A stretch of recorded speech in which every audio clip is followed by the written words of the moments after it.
UP का संभल कभी हिंसा तो कभी बुलडोजर कार्रवाई को लेकर लगातार सुर्खियों में रहता है और एक बार फिर संभल चर्चा में है, जहां गुरुवार सुबह अवैध कब्जों के खिलाफ बड़ा एक्शन लिया गया है। सुबह सुबह भारी पुलिस बल के साथ प्रशासन संभल के बिछौली गांव पहुंचा। साथ में थे 4 बुलडोजर। टारगेट था अवैध तरीके से बने ईदगाह और इमामबाड़े को बुलडोज करना। बुलडोजर गर्जा और अवैध ईदगाह को जमींदोज कर दिया गया। वहीं इमामबाड़े को लेकर अलग तस्वीर सामने आई। इमामबाड़े को मुस्लिम समुदाय के लोगों ने खुद ही तोड़ना शुरू कर दिया।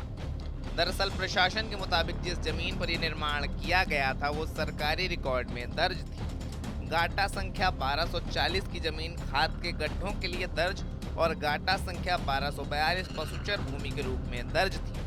लेकिन इन जमीनों पर अवैध कब्जा कर इमामबाड़ा और ईदगाह बना दिए गए थे। इस पूरे मामले की शुरुआत जनवरी से हुई, जब राजस्व विभाग की टीम ने मौके पर पहुंचकर जमीन की पैमाइश की। जांच में अवैध कब्जे की पुष्टि हुई, जिसके बाद धारा 67 के तहत कार्रवाई शुरू की गई और फिर तहसीलदार कोर्ट ने कब्जा हटाने का आदेश जारी किया।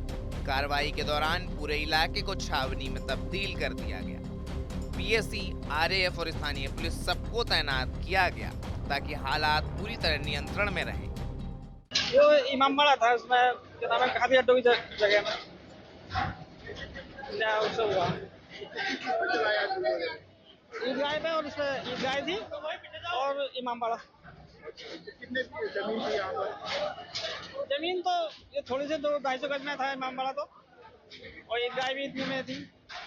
इमामबाड़े में बच्चे भी पढ़ते थे मदरसे में? ना बच्चे का भी हो जाता ना, तो कभी इमाम साहब आया तो वो पढ़ा देते थे वहाँ से आगे पहले मस्जिद में से आगे। कभी छुट्टी करते थे, कभी आ जाते थे उधर से। जी जी हाँ जी। आपको बता दें, संभल में लगातार बुलडोजर कार्रवाई जारी है।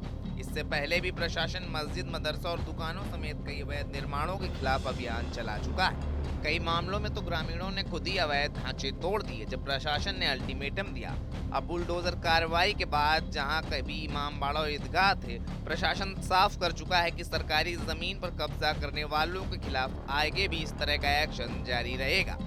तो साफ है, संभल में प्रशासन का बुलडोजर अवैध कब्जों पर लगातार चल रहा है। लेकिन सवाल ये भी है, क्या इस तरह की कार्रवाई से विवाद बढ़ेगा या फिर कानून व्यवस्था को मजबूत करने का संदेश है? फिलहाल सरकार का साफ संदेश है, सरकारी जमीन पर कब्जा बिल्कुल बर्दाश्त नहीं किया जाएगा।